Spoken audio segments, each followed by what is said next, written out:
I made up a joke after I came home from Syria to try to give everybody I met a window into the mindset of the jihadi. It's told in the first person and involves two of my past cellmates. And it goes a little something like this. The problem with most of the politicians in our country is that they think they all want to die over there. But that's not the case.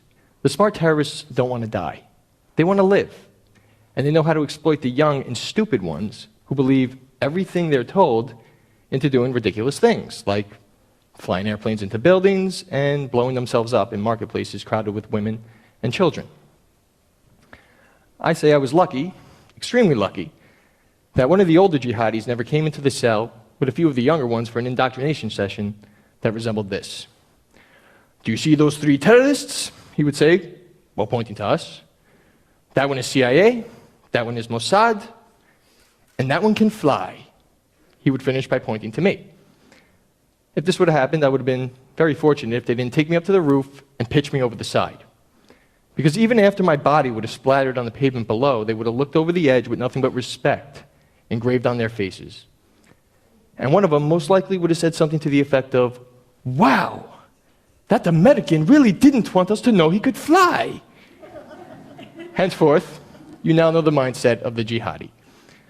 My name is Matthew Schrier, and I am the Jewish-American freelance photographer who was abducted by Al-Qaeda, also known as Jabhat al-Nusra, on New Year's Eve 2012, while on my way home from an almost 3-week shoot inside and around the most dangerous parts of Aleppo.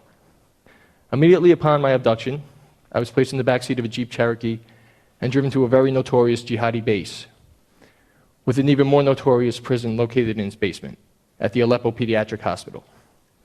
Upon our arrival there, I was taken out of this Jeep, marched into the building, down a flight of stairs, up a hallway, and into an office, where I was sat down in a chair across from a desk. I didn't have a lot of time to think, but in the few minutes that I did have, I kind of suspected that I was with Al-Qaeda. But I wasn't sure, because there were so many crooked FSA militias and gangs littered throughout the country. So to try to get an idea of who had me, I threw out a question that I knew would yield a clue when answered. And I said, "Anybody got a cigarette?" And one of the others replied, "No, there's no smoking here." That was sign number one that I was with Al-Qaeda, because they consider smoking haram, a sin, whereas 99% of the FSA smokes like chimneys. So I said, "All right, this isn't good. You're most likely with Al-Qaeda, and torture is most likely an imminent part of your future." So I started to try to think of ways to thwart this from happening. And the immediate conclusion I came to was, I had to make them like me. Because people don't normally torture those that they like. But how does an American make Islamic extremists like him? Another conclusion I came to was he has to make them laugh. And immediately upon formulating this strategy, somebody sat down next to me.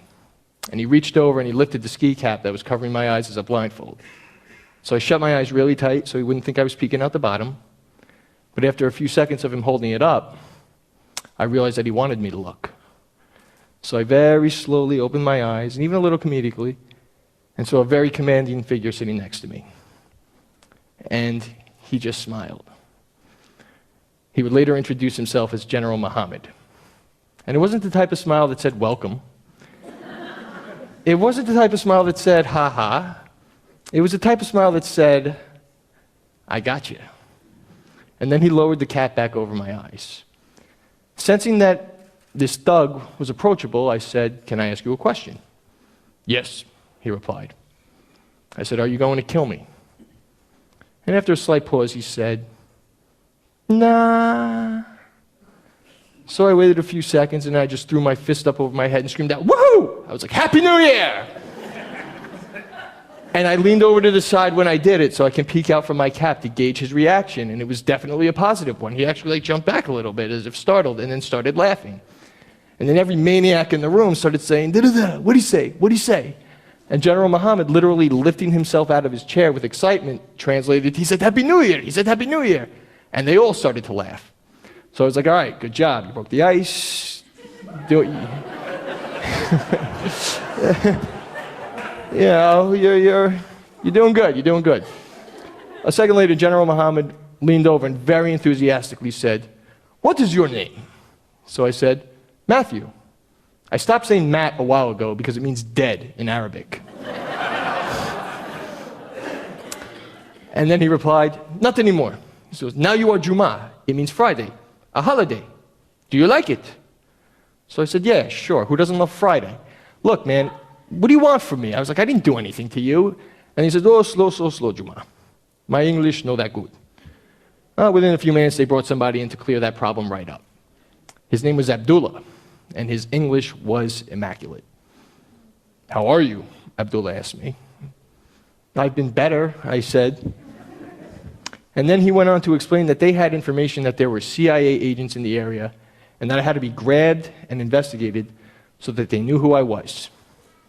This literally made me laugh in his face, and I said, CIA? You think I'm a CIA? Look at me. I was like, my socks don't even match. Because I burned one of them on the stove while I was working on the front after it got wet. And then I followed it with, are you effing kidding me? And he goes, don't curse. I was like, sorry. Now that was sign number 2 that I was with Al-Qaeda. They hate profanity. Consider it a sin, like smoking, whereas 99% of the FSA begs you to teach them these words. A second later, he said, do you speak Arabic? And I said, no, I just know a few words and phrases. What are they? So I said, Ana ismi Matthew, Ana Mosawer, Ana Ameriki, Ana Asla. And he said, Asla? And I go, yeah, Asla. And they all started to laugh. And basically what I said was, my name is Matthew, I'm a photographer, I'm an American, and I'm bald. And every time I made them laugh, the tension in the room would go down a notch. Next, he asked me, what is your background? So I said, my background? He goes, yes, your background. So I said, well, I'm 34 years old, I'm born and raised in New York. He goes, no, that's not what I'm asking you. What is your background? What religion are you? What are your parents? So I said, I'm a Christian, and my great-grandparents all came over from Germany in the very early 20th century, both of which were lies. But the second part got just the reaction I was expecting and quite honestly wanted, and one of the elders reached over and patted me on the back like family and said, ah, German. So I was like, yeah, German. You got it. And for the next few minutes, I answered all of his questions on where I'd been, how I got there, who I knew, how I funded the trips, until finally the interrogation was over.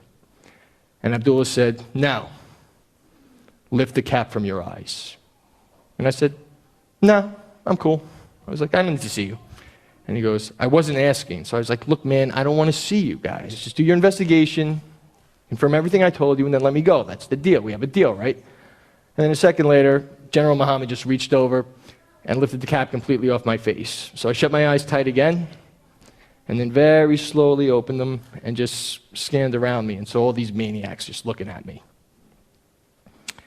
And then I came to look at Abdullah, and he said, do you know who Jabhat al-Nusra is? So I was like, yeah. And he said, who are they? So I said, they are the fiercest warriors in this war, and the reason why the opposition has been able to gain so much ground against the regime. I know that they are always at the head of the fiercest battles and have no fear of death. I also know that my government has labeled them a terrorist network organization, even though they have never committed one terrorist act. And he's like, all right, enough. And I was like, really? And he goes, yeah. So I was like, all right, I thought I was doing pretty good there. So at this stage, usually this is where they smack you around and humiliate you, torture you a little bit. But that didn't happen. Instead, General Muhammad got up and started showing off his guns to me. And like they were some big guns. He was holding this cannon in his hands. I don't even know what it was. I saw it in a SWAT scene in a movie once, and just saying, American, American, all proud-like. And I just looked at him and was like, yeah, it's very nice. And then a couple seconds later, this little nerdy guy strutted over to me, kind of looked like Woody Allen, and he thrust his waist right in my face to show off his pinstripe suicide belt. And I got to say, the pinstripes really threw me off. So I just looked at him, and I was just like, wow, I've never seen one of those before. And a few minutes later, I was told to stand up, put the blindfold back over my face, and then they patted me down and brought me to my room, which is what they call a cell.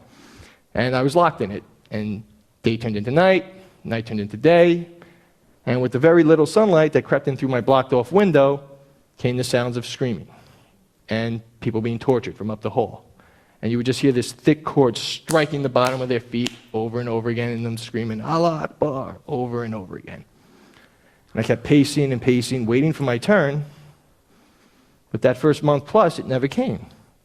Instead, I was given 9 blankets instead of 1, or 2 if you're lucky, extra food, sometimes hot food, and the same stuff they cooked for themselves, extra light when General Muhammad went outside and moved the door blocking my window, a bottle to urinate in, which was against the rules, and eventually, after 5 days in solitary, after I started to complain, I was even moved to a new cell with 18 other prisoners who were all warned not to touch me or mess with me in any way.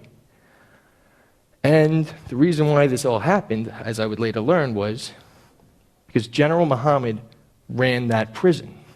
It was his. And as brutal as he was, and he was brutal, everybody knew he had a great sense of humor. So if he liked you, you were good. If he didn't like you, you were not so good. So by introducing myself to him as this wacky, funny guy who really wasn't that scared, I formed a bond with him, earned some of his respect, to the point where I was given preferential treatment and even introduced as his good friend to very high-level members of Al-Qaeda. And that was my introduction to Al-Qaeda in a Syrian terrorist prison. Thank you.